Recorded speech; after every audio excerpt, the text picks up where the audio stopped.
سانو عشق نبی دا مرض لگا، نہ کروے طبیبا ہور دوا۔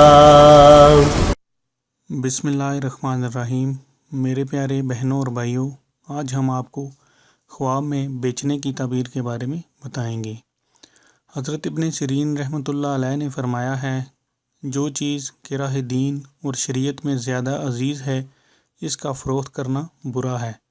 اگر خواب میں دیکھے کہ اس نے قرآن مجید فروخت کیا ہے، دلیل ہے کہ دین اسلام کے نزدیک خوار و ذلیل ہوگا۔ حضرت ابراہیم کرمانی رحمۃ اللہ علیہ نے فرمایا ہے، اگر دیکھے کہ اس نے اپنا غلام فروخت کیا ہے، دلیل ہے کہ عزت اور بزرگی عورتوں کی طرف سے ہوگی اور وہ بدنام ہوگا۔ حضرت جابر مغربی رحمۃ اللہ علیہ نے فرمایا ہے، اگر دیکھے کہ اس نے کوئی چیز فروخت کی ہے تو وہ چیز حقیر ہوگی۔ میرے پیارے بہنوں اور بھائیوں، اگر آپ کو ہماری ویڈیوز پسند ہیں تو انہیں لائک کیجئے، شیئر کیجئے، سبسکرائب کیجئے اور بیل آئیکن کو ضرور پریس کیجئے۔ شکریہ۔